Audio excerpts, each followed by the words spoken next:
नमस्कार फ्रेंड्स, जैसे आपको मालूम है आज सुबह कैबिनेट की मीटिंग हुई है। हमारे साथ हैं Shri Ramesh Pokhriyal Nishank ji, HRD minister, Shri Prakash Javadekar ji, I&B minister, Shri Amit Khare ji and madam Anita Karwal ji, secretaries from the ministry of HRD. मैं मंत्री जी से अनुरोध करूंगा कि वो ब्रीफ करना। आज प्रधानमंत्री नरेंद्र मोदी जी की अध्यक्षता में मंत्रिमंडल की बैठक हुई और 21वें सदी के एक नई शिक्षा नीति को उसमें मंजूरी दी गई।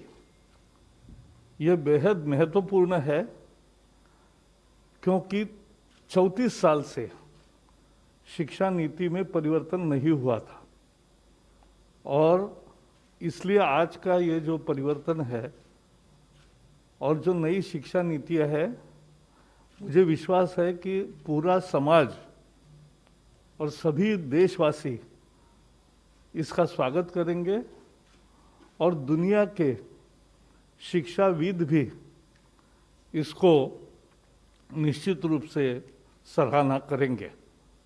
So friends, as today we have Ramesh Pokhriyal ji also, but I'll request first Secretary, who will do first? Amit Khare ji, to his Secretary of Higher Education. So he'll do a presentation because बहुत सारे मुद्दे हैं और बहुत मुद्दों को ढंग से समझने के लिए एक अच्छा प्रेजेंटेशन है, सबको मिलेगा भी और प्रेस रिलीज भी डिटेल्ड है, वो भी मिलेगा।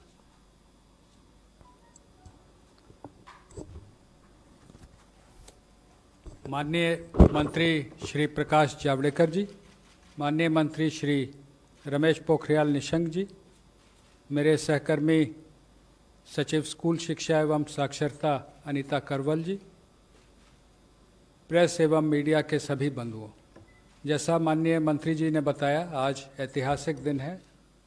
34 साल के बाद देश को एक नई शिक्षा नीति मिली है। मैं संक्षिप्त प्रस्तुतिकरण के माध्यम से पुरानी शिक्षा नीति के मुकाबले हम नई शिक्षा नीति में कहाँ हैं, जो बड़े परिवर्तन हैं वो क्या हो रहे हैं उच्च शिक्षा, स्कूल शिक्षा में, और इसका क्या आउटकम रहेगा, कितने छात्र छात्राएं लाभान्वित होंगे, किस प्रकार से नए संस्थान खुलेंगे, इस पर एक प्रेजेंटेशन है। सर ज़्यादा लंबा नहीं है, it is 11 slides. I'll just give you the background that starting with the University Education Commission way back in 1948, there was Secondary Education Commission followed by Kothari Commission. And Kothari Commission was the one which led to the formulation of the National Policy on Education in 1968. Now from 68 to 86, the same policy continued. 86, there was the new policy, the NPE, National Policy on Education 86. उसका संशोधन बहुत सीमित रूप से 1992 में 1992 it was amended, but actually it is the 86 policy which had been continuing till date, that is for last 34 years. सरकार ने 2 समितियां बनाई, एक TSR सुब्रमण्यम की समिति जिसने मई 2016 में अपना प्रतिवेदन दिया था, और उसके बाद डॉक्टर के कस्तूरीरंगन जो प्रसिद्ध वैज्ञानिक हैं, इसरो में रह चुके हैं, चेयरमैन थे स्पेस कमीशन के, विभिन्न इंस्टीट्यूट्स के वो चांसलर हैं, बोर्ड ऑफ गवर्नर्स के डायरेक्टर हैं, शिक्षा से उनका जुड़ाव है, और शिक्षक और अन्य स्कूल शिक्षा, उच्च शिक्षा दोनों से जुड़े हुए जो बड़े वैज्ञानिक हैं या एकेडमिक हैं, उनकी कमेटी बनाएगी। कमेटी के डिटेल अंतिम स्लाइड में मैं दूंगा, कुछ जानकारी भी उसके बारे में आपको उपलब्ध कराऊंगा। नेक्स्ट। एक महत्वपूर्ण बात यह है कि सरकार के जो निर्देश हैं उसके आलोक में एक व्यापक कंसल्टेशन किया गया. It has been widely consulted. And just to give you an idea, through MyGov platform, we approached all the 2.5 lakh Gram Panchayats for their suggestions. Then when the draft committee report of Dr. Kasturi Rangan's draft National Education Policy was presented, we got it translated into 22 languages. Again, there were widespread consultations. There was education dialogue with honorable members of parliament. There was a special meeting of Central Advisory Board of Education on 21st of September last year. There was also a special meeting, Parliamentary Standing Committee on Human Resources had taken a special meeting on 7th of November. So there has been wide consultation not only with the governments, state governments, with central ministries, state governments, with the academia, but also the involvement of the common people. लोगों से राय ली गई कि आप अपनी शिक्षा नीति में क्या देखना चाहते हैं, और इस के आधार पे जो शिक्षा नीति और उसके बड़े रिफॉर्म्स हैं, उसमें उच्च शिक्षा में हम 2035 तक 50% GER ग्रॉस एनरोलमेंट रेशियो तक पहुंचेंगे, और उसके लिए होलिस्टिक एजुकेशन की नई व्यवस्था लाई जा रही है, जिसका सबसे बड़ा अंग है मल्टीपल एंट्री एंड एग्जिट. आज की व्यवस्था में यदि 4 साल इंजीनियरिंग पढ़ने के बाद या 6 सेमेस्टर पढ़ने के बाद किसी कारणवश मैं आगे नहीं पढ़ सकता हूं, तो मेरे पास कोई उपाय नहीं है, मैं आउट ऑफ द सिस्टम हो जाता हूं. Multiple entry and exit system में ये रहेगा कि 1 साल के बाद सर्टिफिकेट, 2 साल के बाद डिप्लोमा, 3 या 4 साल के बाद डिग्री, यानी और multiple entry through academic bank of credit. जो नीचे बुलेट है कि मेरे जो क्रेडिट फर्स्ट ईयर के हैं, सेकेंड ईयर के हैं, जैसे बैंक के सेविंग अकाउंट होते हैं, वैसे ही एकेडमिक क्रेडिट में डिजी लॉकर के माध्यम से हमारे वहाँ पर क्रेडिट रहेंगे. So that in the third year if I want to take a sabbatical for a year, or I want to take a break for any reason, family condition or otherwise for some time, and I return after a fixed period, within a fixed period of which will be prescribed by the new Higher Education Commission. If I come back to the education system, I will not be asked to repeat the first and second year. My credits are already there in the academic credit bank. I will utilize those credits for my further education. इसमें ये भी व्यवस्था रहेगी multiple entry और exit में कि जो लोग 4 साल का डिग्री प्रोग्राम करेंगे, जो आगे रिसर्च में जाना चाहते हैं उनके लिए अलग व्यवस्था 4 साल डिग्री प्रोग्राम, जो नौकरी में जाना चाहते हैं जैसे हम लोग यहाँ पर हैं, तो हम लोग 3 साल के डिग्री प्रोग्राम यथावत पूर्व की भांति रहेंगे, लेकिन 4 year degree program with 1 year MA and direct no MPhil, they can go to PhD. एक और व्यवस्था जो इसमें की गई है वो ये है कि ये सारे प्रोग्राम जो होंगे ये मल्टी डिसिप्लिनरी होंगे. आज की जो व्यवस्था है, जब मैंने शिक्षा ग्रहण की थी महोदय, कि फिजिक्स ऑनर्स के साथ केमिस्ट्री, मैथमेटिक्स या जूलॉजी, बॉटनी लिया जा सकता है, उसके साथ फैशन डिज़ाइनिंग नहीं ली जा सकती थी. मल्टीपल डिसिप्लिनरी एजुकेशन की जो हम लोग बात कर रहे हैं, उसमें मेजर और माइनर की व्यवस्था होगी. जो मेजर प्रोग्राम जो डिसिप्लिन का है, उसके अलावा माइनर प्रोग्राम भी लिए जा सकते हैं. इसका फ़ायदा ये होगा, 2 फायदे इस पूरे सिस्टम के, कि आर्थिक या अन्य कारण से जो लोग ड्रॉप आउट हो जाते हैं वो वापस सिस्टम में आ सकते हैं बिना अपना समय गंवाए हुए.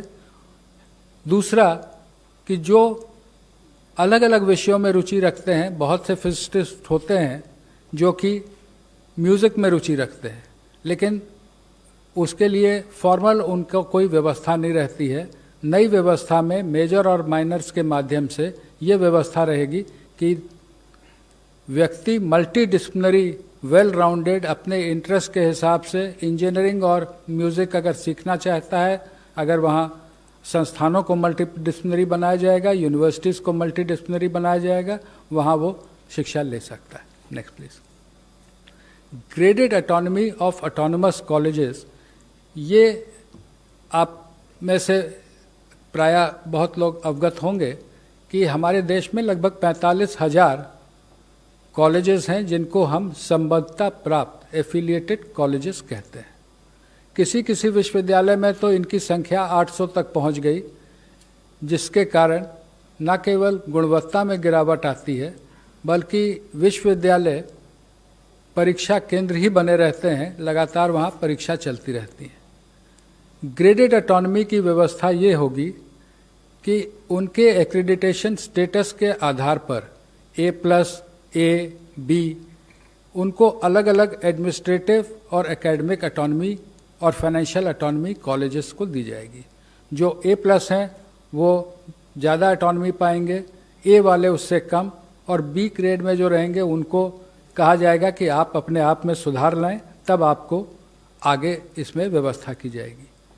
नेशनल मिशन ऑन मेंटरिंग, जिसमें जो हमारी फैकल्टी है उसके उन्नयन और जो हमारे छात्र हैं उनको अच्छे मेंटर मिले, उनके एलुमनाई से, उनके टीचर से, इसकी व्यवस्था रहेगी।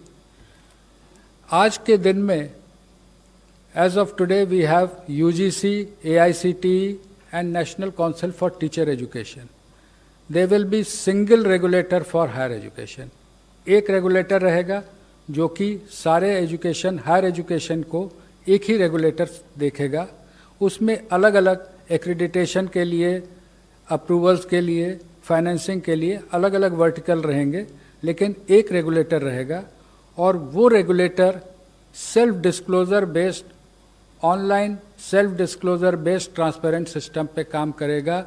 हर चीज़ के लिए बार बार इंस्पेक्शन टीम बना के भेजने की जो वर्तमान व्यवस्था है उसकी जगह सेल्फ डिस्क्लोजर बेस्ड व्यवस्था लाई जाएगी।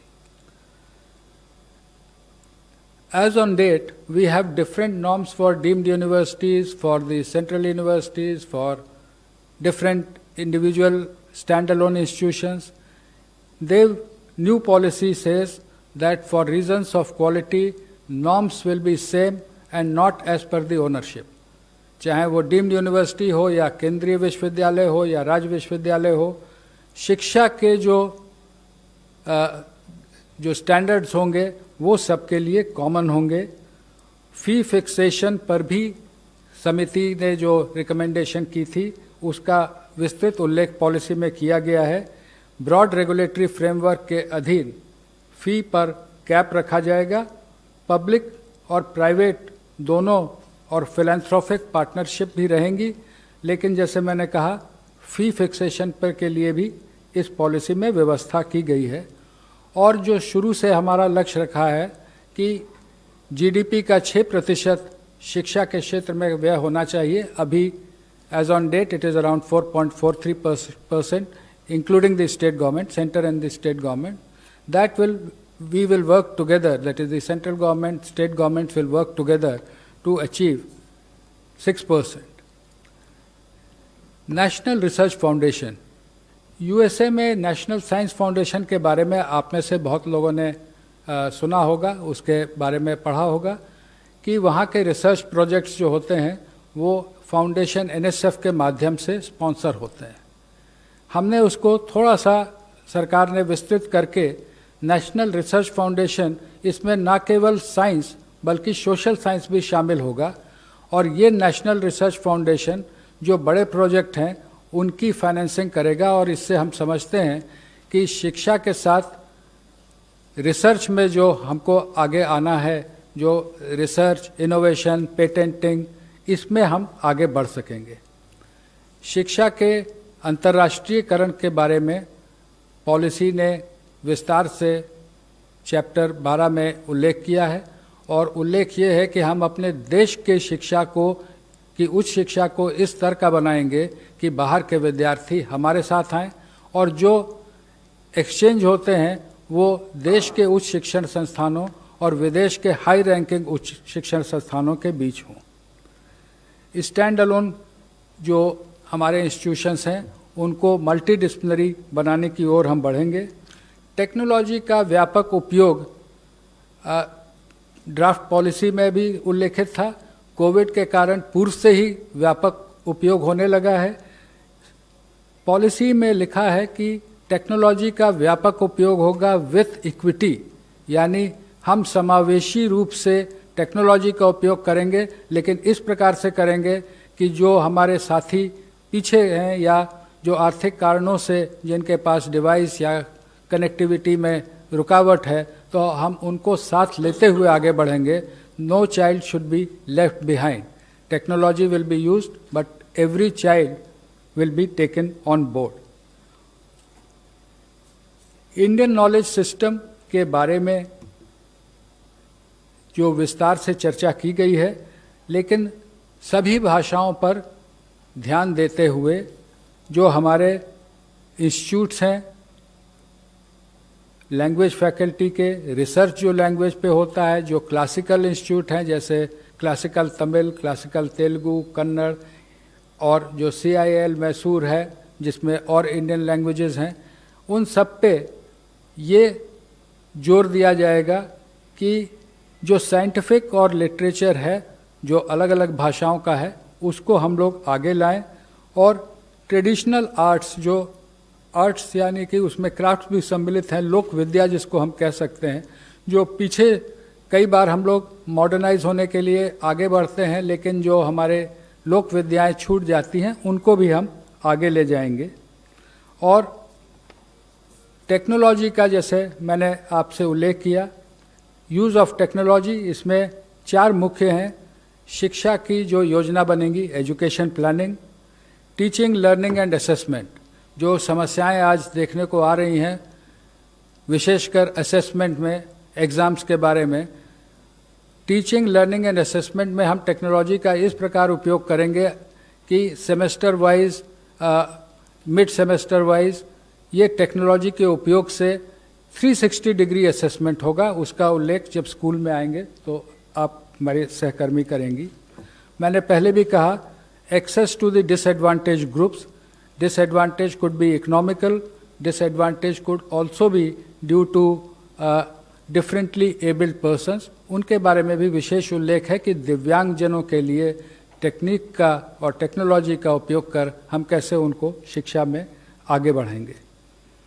ई कंटेंट इन रीजनल लैंग्वेजेस, कई बार हमारा विशेषकर जो साइंटिफिक इंस्टीट्यूशंस में फोकस पूरी तरह से इंग्लिश पे हो जाता है या कहीं कहीं पे हिंदी पे रहता है, लेकिन जो ई कोर्सेज रहेंगे वो कम से कम 8 भाषाओं में, ये मंत्री जी ने बीच में ही निर्णय लिया है कि देश की जो प्रमुख 8 भाषाएं हैं, तमिल, तेलुगु, कन्नड़, मलयालम, इधर गुजराती, मराठी और ओडिया, बंगाली, तो इनमें हम ई कोर्सेज डेवलप करेंगे, केवल इंग्लिश हिंदी में नहीं बल्कि रीजनल लैंग्वेजेस में भी ई कोर्स रहेंगे। वर्चुअल लैब्स पर कार्य IIT मद्रास ने शुरू कर दिया है। बहुत से कॉलेजेस में लैब्स नहीं रहते हैं या स्कूल में लैब की वैसी व्यवस्था नहीं रहती है। आजकल सिमुलेटर टाइप के लैब नई टेक्नोलॉजी में आ गए हैं, उनको ला करके लैब का actual field hand on experience हम वर्चुअल लैब से कराएंगे। इसके लिए एक नेशनल टेक्नोलॉजी फोरम, कोई अलग से ये ब्यूरोक्रेसी बढ़ाने का नहीं है, लेकिन private sector, government sector, educationist, technologist, इन सबको एक जगह लाने की ये व्यवस्था होगी। मैं इसके साथ ही अनुरोध करूंगा, स्कूल एजुकेशन के प्रमुख जो रिफॉर्म्स हैं उस पर सचिव स्कूल शिक्षा बताएंगे। माननीय मंत्री जी श्री जावड़ेकर जी, माननीय मंत्री श्री निशंक जी, सचिव उच्च शिक्षा श्री खरे जी, PIB से कुलदीप जी और प्रेस के मित्रों, जैसा कि सर ने कहा मैं यहीं से शुरू करती हूँ। ये जो पूरी जो हमारी पॉलिसी आज आई है बाहर, उसमें 27 मेजर हेडिंग्स हैं। सर टेक्नोलॉजी से 27 जो मेजर हेडिंग्स हैं उसमें 10 हेडिंग्स सिर्फ स्कूली शिक्षा के लिए हैं, 10 हेडिंग्स सिर्फ उच्च शिक्षा के लिए हैं, लेकिन 7 हेडिंग्स ऐसे हैं जो कॉमन हैं, और वो जो कॉमन है उसमें ये टेक्नोलॉजी और ऑनलाइन एजुकेशन भी है। तो जैसा कि सर कह रहे थे कि ऑनलाइन एजुकेशन और टेक्नोलॉजी, जो आप ऊपर जो 4 बुलेट देख रहे हैं, टेक्नोलॉजी का जो यूज़ है एजुकेशनल टेक्नोलॉजी का, वो ऑनलाइन एजुकेशन मतलब सेकंड बुलेट है, टीचिंग लर्निंग एंड असेसमेंट के लिए तो यूज़ होगा ही, लेकिन एजुकेशनल टेक्नोलॉजी जो बाकी एरियाज़ हैं उसके लिए भी यूज़ करने के लिए काफ़ी डिटेलिंग है उसमें। अब हम स्कूल के रिफॉर्म्स की तरफ आएँ तो इसमें काफ़ी पाथ ब्रेकिंग रिफॉर्म्स हैं जो कि इनफैक्ट पहली बार किसी भी एजुकेशन पॉलिसी में आई है। सबसे पहली चीज़ तो 1986 में जैसा कि ICDS स्कीम का इंट्रोड्यूस किया गया था, लेकिन इस बार जो है वो early childhood care and education के लिए एक पूरा करिकुलम बनाने की बात है। करिकुलम के अलावा यूनिवर्सलाइजेशन जो सस्टेनेबल डेवलपमेंट गोल्स में भी जो लिखा हुआ है, तो इस शिक्षा को जो पूर्व प्राथमिक शिक्षा होती है उसकी यूनिवर्सलाइजेशन की बात की गई है।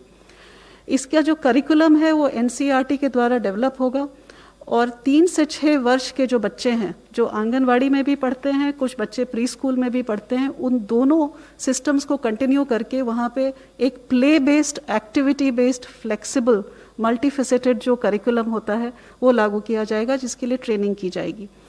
दूसरा जो एक बहुत बड़ा इसमें निर्णय है वो है कि जो बुनियादी शिक्षा होती है, जो बच्चे 6 से 9 वर्ष के होते हैं, जो कक्षा 1 से 3 में पढ़ते हैं, उनके लिए बेसिक लिटरेसी यानी कि साक्षरता, बेसिक न्यूमरेसी जो संख्या ज्ञान होता है, इन दोनों चीज़ों के ऊपर फोकस करते हुए एक नेशनल मिशन सेटअप किया जाएगा जो सिर्फ इस चीज़ के ऊपर फोकस करेगी और पूरे देश के बच्चों की ट्रैकिंग करके वो बच्चे कक्षा 3 तक फाउंडेशनल लिटरेसी और न्यूमरेसी को अचीव कर लें, ये उसका ऑब्जेक्टिव रहेगा।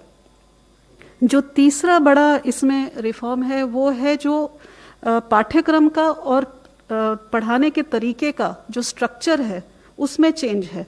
आप सब जानते हैं कि अभी 10+2 स्ट्रक्चर है, जिसमें जो पहले 10 वर्ष हैं उनका एक तरह से फेज वाइज करिकुलम होता है, फिर सडनली जब आप सेकेंडरी में जाते हैं, +2 में जाते हैं, तो सब्जेक्ट जो है स्पेशलाइजेशन होने लगती है। यहाँ पर जो हम सिस्टम लेकर के आए हैं वो 15 वर्ष का जो आप देख रहे हैं 5+3+3+4, उसमें 3 वर्ष तो पूर्व प्राथमिक हैं, मतलब 3 से 6 वर्ष जिसका पाठ्यक्रम बनेगा, और जो 12 वर्ष हैं उनको इस तरह से डिवाइड किया है कि वो कंटिन्यूटी, बुनियादी शिक्षा तक कंटिन्यूटी रहे। मतलब 3 से 6 वर्ष का बच्चा जो है 8 वर्ष तक एक ही पाठ्यक्रम, एक ही तरीके से पढ़ाई करे, play method, discovery method, activity based, experiential learning, ताकि वो फाउंडेशनल लिटरेसी और न्यूमरेसी अचीव कर सके। जो मिडिल स्कूल होगा, जो 6 to 8 वाला जो कक्षा है, उसमें जो है वो सब्जेक्ट इंट्रोडक्शन होगी और फिर सब्जेक्ट की एक्सप्लोरेशन होगी और वो मल्टी डिसिप्लिनरी अप्रोच होगा। उसी तरह जो +4 लिखा है वो 9th to 12th है। इसमें भी जैसा कि सर कह रहे थे, जैसा हायर एजुकेशन में है, कोई स्ट्रीम्स नहीं है, मल्टी डिसिप्लिनरी होगा। अगर बच्चा फिजिक्स के साथ, जैसा सर ने कहा, फैशन स्टडीज़ लेना चाहे, बेकरी, कन्फेक्शनरी कुछ पढ़ना चाहे केमिस्ट्री के साथ, इट विल बी परमिटेड। तो ये पेडागोजिकल स्ट्रक्चर चेंज है, इसमें कोई फिजिकल स्ट्रक्चर यानी कि स्कूल की बिल्डिंग को चेंज करने की ज़रूरत नहीं है, ये पाठ्यक्रम में चेंज है। जो करिकुलम है इसमें खास करके भारण दिया गया है कि साइंटिफिक टेम्पर बच्चे का बचपन से 3 साल की उम्र से लेकर 18 साल तक, और उसी तरह मैथमेटिकल थिंकिंग। इनफैक्ट पॉलिसी में रिकमेंडेशन है कि कक्षा 6 से बच्चे को कोडिंग सिखाई जाएगी, क्योंकि कोडिंग से मैथमेटिकल और कॉम्पिटिशनल थिंकिंग की शुरुआत होती है। तो 21st सेंचुरी स्किल्स भी उसके साथ समावेश किए जाएंगे। जो 5वां बुलेट है, जो अभी जो रिजिड सेपरेशन है कि ये एक्स्ट्रा करिकुलर एक्टिविटी है अगर आप स्पोर्ट्स में चले गए, ये को करिकुलर एक्टिविटी अगर आपने डिबेटिंग कर ली, आप म्यूजिक सीखना चाहते हैं तो वो एक्स्ट्रा है, या वोकेशनल सीखना चाहते हैं तो वो नॉन अकेडमिक है। वो सारा जो सेपरेशन है वो हट जाएगा, सारे सब्जेक्ट्स पढ़ाए जाएंगे, music, arts, sports, vocational, academics, everything will be on the same level. Gifted children जो होते हैं, जो टैलेंटेड होते हैं, उनको आइडेंटिफाई करना बहुत ज़रूरी होता है। ये इंक्लूजन के लिए बहुत ज़रूरी है। सर ने इंक्लूजन की जो बात की, यहाँ पे 2 तरह का इंक्लूजन है। जो बच्चे PWD, पर्सन्स विद डिसेबिलिटीज़ हैं, 21 टाइप्स ऑफ डिसेबिलिटी, उनका इंक्लूजन के लिए स्पेसिफिक इसमें रिकमेंडेशंस हैं। उसी तरह जो गिफ्टेड बच्चे होते हैं, जो किसी भी पॉपुलेशन के 3 से 4% के बच्चे जो होते हैं, जो जीनियसेस माने जाते हैं, उनके लिए भी इसके अंदर प्रोविज़न है। जो गर्ल चाइल्ड के लिए gender inclusion fund for specifically targeting the girl child development. Girl child के लिए और भी बहुत कुछ है, पर मैं यहाँ आपको मेजर रिफॉर्म्स बता रही हूँ। जो कस्तूरबा गांधी बालिका विकास विद्यालय हैं, वो अभी कक्षा 8, कहीं कहीं कक्षा 10 तक है, उनको कक्षा 12 तक हर एक जगह ले जाया जाएगा। जो मेन चीज़ है, जो आप सेकंड लास्ट बुलेट देख रहे हैं, कि जो करिकुलम है हमारा वो इतना हैवी है कि बच्चे जो है life skills, scientific temper, problem solving, critical thinking, उसके लिए उनके पास टाइम ही नहीं है। तो करिकुलम को एसेंशियल कंटेंट तक सीमित किया जाएगा ताकि समय मिले बच्चे को कि ये सब चीज़ एक्सप्लोर कर सके। वो प्रोजेक्ट बेस्ड लर्निंग में जाएगा, एक्टिविटी बेस्ड लर्निंग में जाएगा, एक्सपीरियंशियल लर्निंग में जाएगा। वोकेशनल जो है वो क्लास 6 से शुरू किया जाएगा। ये भी इस पॉलिसी में पहली बार है। पिछली पॉलिसीज़ में दिया हुआ है कि स्कूलिंग में सेकेंडरी लेवल पे वोकेशनल शुरू होगा, ये कक्षा 6 से शुरू किया जाएगा। इसमें इंटर्नशिप्स भी हम पॉलिसी में लेके आए हैं कि बच्चा जो लोकल क्राफ्ट्स पर्सन है या ट्रेड पर्सन है, वहाँ जाकर के बैगलेस डे करके 10 दिन की इंटर्नशिप साथ में उनके साथ बैठ के करे, चाहे वो लॉन्ड्री चलाता हो, कारपेंटर हो, इलेक्ट्रिशियन हो, उसके वहाँ जाके अटैचमेंट करके बच्चा समझे कि लोकल क्राफ्ट्स ट्रेड्स क्या हैं। जो एक और मेजर रिफॉर्म है वो करिकुलम फ्रेमवर्क, जो हमारा पाठ्यक्रम की जो रूपरेखा होने वाली है वो 4 जगह वो चेंज होने वाली है। एक तो स्कूली शिक्षा की जो NCF है वो 2005 में बनी थी, 15 साल हो चुके हैं उस बात को, वो नया पाठ्यक्रम आएगा। उसी तरह से जो टीचर्स एजुकेशन जो 2009 में बनी थी, 11 साल पहले, वो भी अब हम हाथ पर लेंगे। जो अर्ली चाइल्डहुड एजुकेशन की मैंने आपसे जो बात करी कि वो भी जो है अब की बार पहली बार इस तरह से बनेगा कि 0 से 3 वर्ष का सब फ्रेमवर्क बनेगा, जिसमें पेरेंट्स को बताया जाएगा कि आप घर पे क्या कर सकते हैं। और 3 से 6 वर्ष का आंगनवाड़ी के अंदर या प्री स्कूल में अगर बच्चा है तो उसके लिए बताया जाएगा। बोर्ड एग्ज़ाम, इसके ऊपर काफ़ी विस्तृत में पॉलिसी में लिखा हुआ है। बोर्ड एग्ज़ाम जो है उसका महत्व जो है उसको कम करने के लिए बहुत सारे तरीके बताए गए हैं। फर्स्ट ऑफ ऑल ये कहा गया है कि मॉड्यूलर एग्ज़ाम्स हो सकते हैं, साल में 1 बार होना ज़रूरी नहीं है, 2 बार हो सकते हैं। बोर्ड एग्ज़ाम्स के लिए हर सब्जेक्ट को, मैथमेटिक्स से शुरू करते हुए हर सब्जेक्ट को 2 लेवल पे ऑफ़र किया जा सकता है। और तीसरा ये भी कहा गया है कि बोर्ड एग्ज़ाम को 2 भाग में बांटा जाए, ऑब्जेक्टिव एंड डिस्क्रिप्टिव। इस तरह से काफ़ी सारे इसके अंदर पॉलिसी में चीज़ें लाई गई हैं बोर्ड एग्ज़ाम्स के लिए। और ये भी कहा गया है कि बोर्ड एग्ज़ाम सिर्फ नॉलेज के एप्लीकेशन को टेस्ट करे, रोट लर्निंग को नहीं, जो आप रट करके जाते हैं उसको नहीं, लेकिन वहाँ जा कर के जो रोज़मर्रा की ज़िंदगी में आपके नॉलेज को अप्लाई करने की बात है उसको टेस्ट किया जाए। जो शिक्षा का माध्यम है उसमें ये लिखा है कि जहाँ तक पॉसिबिलिटी हो वहाँ तक 5वीं कक्षा तक मातृभाषा या नहीं तो क्षेत्रीय भाषा हो या घर की जो भाषा बोली जाती है उसमें पढ़ाया जाए, और हो सके तो 8वीं तक पढ़ाया जाए और उसके आगे भी पढ़ाया जाए जहाँ पॉसिबल हो। एक बड़ी इंटरेस्टिंग चीज़ इसमें लेके आए हैं कि जो बच्चे का जो आप रिपोर्ट कार्ड होता है, आप सबके बच्चों का रिपोर्ट कार्ड आता होगा, वो 2 पेज का होता है। एक साइड सब्जेक्ट लिखे होते हैं और उसमें कुछ मार्क्स और लाल रंग की लाइन वाइन कहीं डाल दी जाती है, और दूसरी साइड लिखा जाता है कि बच्चा क्लास में बात नहीं करता, बस इतने सा रिपोर्ट कार्ड होता है। ये एक होलिस्टिक रिपोर्ट कार्ड की बात हो रही है। इसमें 3 तरह के मूल्यांकन होंगे। एक तो खुद बच्चा अपना मूल्यांकन करेगा, दूसरा सहपाठी जो उसके हैं वो उसका मूल्यांकन करेंगे, और तीसरा उसके शिक्षक उसका मूल्यांकन करेंगे। और ये जो रिपोर्ट कार्ड है इसमें हर साल इस बच्चे को कौन सी लाइफ स्किल इस बच्चे में समावेश होनी चाहिए वो लिखा होगा, पेरेंट्स के साथ चर्चा होगी, और वो हर लाइफ स्किल के ऊपर चर्चा करता हुआ रिपोर्ट कार्ड बनेगा, जो हम लोग आर्टिफिशियल इंटेलिजेंस पे बेस करके जब बच्चा 12वीं कक्षा में निकलेगा तो उसके पास अपने पिछले 15 साल का पूरा एक, जिसको कहते हैं कच्चा चिट्ठा होगा, जिसमें लिखा होगा कि वो कौन कौन सी स्किल्स उसने इम्बाइब करी हैं। हर एक बच्चे का, चूंकि हम बुनियादी शिक्षा के ऊपर बहुत जोर देने वाले हैं, तो ऐसे हर एक बच्चे का लर्निंग आउटकम्स हमको ट्रैक करना पड़ेगा कि उस बच्चे ने बुनियादी शिक्षा, लिटरेसी और न्यूमरेसी उसको अचीव की है या नहीं, तो वो उसकी बात की गई है। एक नेशनल असेसमेंट सेंटर जिसका नाम परख रखा गया है। परख stands for performance analysis, review performance assessment, review and analysis of knowledge for holistic development. बच्चे को परखने के लिए क्या करना चाहिए। ये जो सेंटर है, जो हमारे देश में करीब अभी 60 रिकग्नाइज्ड स्कूल बोर्ड्स हैं, उनके लिए स्टैंडर्ड्स, नॉर्म्स, गाइडेंस, ये पहली बार हो रहा है, ये किसी शिक्षा नीति में पहले कभी नहीं आया है। ये गाइडलाइंस देंगे ताकि जो हर एक स्कूल बोर्ड है, एक बेंचमार्क जो सेट किया जा रहा है वहां तक पहुंच सके। एनटीए जो है नेशनल टेस्टिंग एजेंसी, वो हर एक यूनिवर्सिटी और कॉलेज को ऑफर करेगी एक एंट्रेंस एग्जामिनेशन, ताकि जो बच्चे हैं एक कॉमन एग्जामिनेशन से कॉलेज और यूनिवर्सिटी में एडमिशन ले सके। ये मैंडेटरी नहीं है, ये ऑफर होगा एनटीए की तरफ से।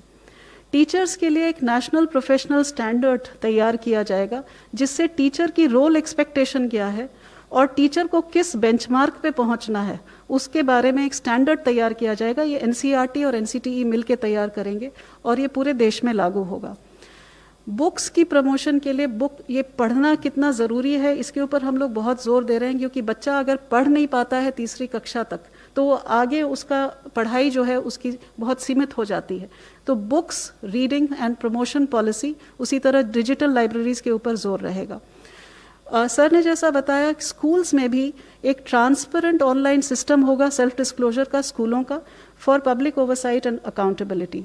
अब इसके आउटकम्स क्या होंगे? पहली चीज़ तो मैंने जैसे कि कहा कि पूर्व प्राथमिक शिक्षा से लेकर के सेकेंडरी स्कूलिंग का यूनिवर्सलाइजेशन 2030 तक करने की बात है, क्योंकि सस्टेनेबल डेवलपमेंट गोल से ये पॉलिसी अलाइंड है। दूसरी चीज़ की जो बुनियादी शिक्षा है, हर बच्चा जो कक्षा 3 में पहुंचेगा उसकी बुनियादी शिक्षा अचीवमेंट हो, वो 2025 मतलब 6 साल के अंदर करने की बात है। 100% GER सेकेंडरी लेवल की 2030 तक। जो हमारे बच्चे आउट ऑफ स्कूल हैं, वो हर एक बच्चे को हमें वापस लाना है। जो टीचर्स हैं उनको जो अब नए तरीके से असेसमेंट होने वाला है, मूल्यांकन का तरीका बदलने वाला है, उसके लिए उनकी तैयारी 2023 तक करके उसको हमें लागू कर देना है। जो इंक्लूजन के लिए सर ने ऑलरेडी बात कर ली है कि हमको सारे बच्चों को, हर तरह के बच्चों को, किसी भी बैकग्राउंड से हो, किसी कम्युनिटी से हो, किसी कास्ट से हो, किसी रिमोट एरिया से हो, हर तरीके के बच्चों को समावेश करने के लिए स्पेशल पॉलिसी एस्पेक्ट्स हैं, वो 2030 तक सब पूरे किए जाएंगे। बोर्ड एग्जाम्स का मैंने आपको बता ही दिया है। हर बच्चे का इसमें ये लिखा है कि जब वो स्कूल से निकलेगा तो एक स्किल, एक वोकेशनल स्किल उसको वो हासिल करके निकलेगा। ये भी इसमें पॉलिसी में लिखा है। और जो कॉमन जो स्टैंडर्ड्स बन रहे हैं जो सेल्फ डिस्क्लोजर के, वो पब्लिक स्कूल्स और प्राइवेट स्कूल्स के लिए कॉमन रहेंगे, दोनों को एक ही स्टैंडर्ड में पहुंचने का है। तो ये स्कूल का इतना ही था। अभी सर आपको इसके बारे में बताएंगे। धन्यवाद Anita ji. We have presented before you in a span of say half an hour the major highlights of the policy. We would again state that it is aimed at bringing transformational change, not incremental change, but transformational change in both higher education sector and the school education. The new system in school will be 5+3+3+4 in place of 10+2. In higher education, there will be multiple entry and exit system, introduction of 4-year courses, common regulatory system by a common regulator, single regulator, National Research Foundation, these are the important highlights of the new policy. प्रारंभ में ही मैंने निवेदन किया था कि doctor कस्तूरी रंगन की अध्यक्षता में समिति बनी थी। इस अवसर पर मंत्रालय, सर आपकी अनुमति से मंत्रालय की ओर से उनका और सभी मेंबर्स का मैं आभार व्यक्त करना चाहूँगा और एक जानकारी अपने मीडिया बंधुओं को देना चाहूँगा कि डॉक्टर कस्तूरी रंगन से मेरी बात हुई है और उन्होंने कहा है कि अगर मीडिया के कोई बंधु उनसे, इसीलिए उनके कॉन्टैक्ट डिटेल दिए गए हैं। If any one of you wish to contact him, he will be available. He is in Bangalore. He will be available for any queries. Thank you, sir. सभी को धन्यवाद। और नेक्स्ट सर, जैसे multilingualism मैंने कहा जी, सभी भाषाओं में आप सभी को धन्यवाद। सबको धन्यवाद है। आप पोखरियाल जी, आप समापन करेंगे।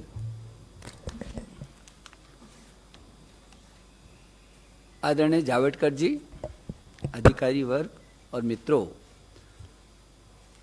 आज हिंदुस्तान के इतिहास में एक ऐसा अवसर आया है जब इस देश के यशस्वी प्रधानमंत्री नरेंद्र मोदी जी के अध्यक्षता में इस देश की ऐसी शिक्षा नीति जो 1986 के बाद जो स्कूली शिक्षा और उच्च शिक्षा में उसकी परिवर्तनकारी सुधारों के लिए एक महत्वपूर्ण रास्ता प्रशस्त करेगा। और जो हमारे देश के प्रधानमंत्री ने एक नए भारत के निर्माण की बात की है, जो स्वच्छ भारत होगा, स्वस्थ भारत होगा, सशक्त भारत होगा, समृद्ध भारत होगा, श्रेष्ठ भारत होगा, एक भारत होगा, उस नए भारत के निर्माण में ये नई शिक्षा नीति 2020 मील का पत्थर साबित होगी। जैसे कि हमारे सचिव स्कूली शिक्षा और सचिव उच्च शिक्षा ने विस्तार पूर्वक सभी बातों को सूत्र रूप में रखा है, और हमारे बड़े भाई आदरणीय जावड़ेकर जी जो इस मंत्रालय में और इस शिक्षा नीति से तब से लेकर लगातार जुड़े रहे हैं, जिनके समय में, जिनके मार्गदर्शन में ये काफ़ी आगे बढ़ी। और मैं ये समझता हूँ कि पूरी दुनिया में शायद इससे बड़ा परामर्श, विचार विमर्श कभी नहीं हुआ होगा। इतना बड़ा नवाचार ये दुनिया के लिए एक उदाहरण है, जब किसी नीति पर देश के कोने कोने से, अभिभावकों से, छात्रों से, अध्यापकों से, विशेषज्ञों से, शिक्षाविदों से, राजनीतिज्ञों से, जनप्रतिनिधियों से, और यहाँ तक कि 1,25,000 ग्राम समितियों से विचार विमर्श किया गया हो, जहाँ सभी सरकारों के साथ भी परामर्श किया गया हो, शिक्षा मंत्रियों से, देश के शिक्षा मंत्रियों से समय समय पर लगातार विचार विमर्श किया गया हो, देश के सभी राज्यों के शिक्षा विभागों के साथ परामर्श किया गया हो, जनप्रतिनिधियों के साथ लगातार बात की गई हो, और राज्यसभा और लोकसभा के सांसदों के साथ प्रदेश वाइज लगातार सुबह से शाम तक इन नीतियों पर, इनके एक एक विषय पर परामर्श और चर्चा की गई हो। संभवतः देश के इतिहास में ये पहली बार ऐसा हो रहा होगा।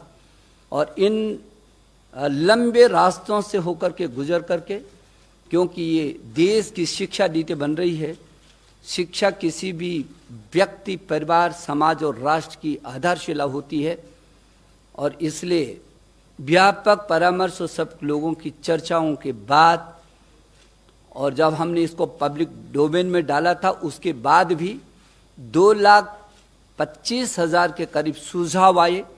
उन सुझावों में भी हमने उच्च शिक्षा और स्कूली शिक्षा 2 अलग सचिवालय बनाए, 15-15, 20-20 टीमें विशेषज्ञों की बनाई, व्यापक उनका विश्लेषण किया, और उस सब के बाद इसको एक शिक्षा नीति के इस निचोड़ पर ला करके आज माननीय प्रधानमंत्री जी की अध्यक्षता में हुई जो कैबिनेट है उसने इस पर अपनी अंतिम सहमति दी है। मैं मानव संसाधन विकास मंत्रालय, जो अब शिक्षा मंत्रालय के नाम से जाना जाएगा, उस मंत्रालय की ओर से मैं अपने देश के यशस्वी प्रधानमंत्री जी का आभार प्रकट करना चाहता हूँ, पूरी कैबिनेट का आभार प्रकट करना चाहता हूँ, और मैं देश के लगभग 1,000 से भी अधिक विश्वविद्यालय, 45,000 से भी अधिक डिग्री कॉलेज, 15 लाख से भी अधिक स्कूल, 1,09,00,000 से भी अधिक अध्यापक, और कुल अमेरिका की जितनी आबादी नहीं है उससे भी अधिक 33 करोड़ से भी अधिक छात्र और छात्राओं को आज के इस ऐतिहासिक दिन पर बधाई देना चाहता हूँ, शुभकामना देना चाहता हूँ। मुझे भरोसा है कि जो ये हमारी शिक्षा नीति है, ज्ञान, विज्ञान, अनुसंधान, नवाचार, प्रौद्योगिकी से युक्त, संस्कार क्षम, मूल्य परक, हर क्षेत्र में हर परिस्थिति का मुकाबला करने वाली, पूरी दुनिया के लिए भारत में ज्ञान की महाशक्ति के रूप में उभर करके आएगी। जब पूरी दुनिया का सबसे बड़ा गंतव्य, शिक्षा का गंतव्य हिंदुस्तान होगा। मैं एक बार फिर आप सबको भी शुभकामना देना चाहता हूं। और आज तो ये नीति में मुख्य क्या क्या बिंदु हैं, इन बिंदुओं की चर्चा की, लेकिन कभी भी आपको चर्चा करनी हो तो मैं समझता हूं कि उसके लिए हमेशा चर्चा के लिए समय है। और इस पे इतनी व्यापक चर्चा हुई है, लेकिन इस नीति को नीचे तक ले जाने के लिए आपकी भी सहयोग की हमको ज़रूरत पड़ेगी। एक बार प्रकाश भाई को भी मैं बहुत धन्यवाद देना चाहता हूँ। बहुत बहुत धन्यवाद। आज today this is a historic decision which has been explained by both the secretaries and the minister concerned, and I think we are giving along with it a detailed note in which all the features of new education policy are mentioned.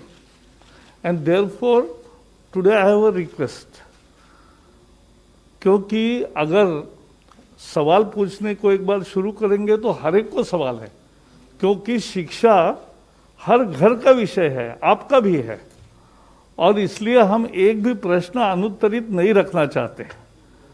लेकिन वो आज सब न करते हुए कल से, हाँ, यानी बाद में मंत्री जी मिलेंगे, और क्योंकि आपको भी डाइजेस्ट करना है।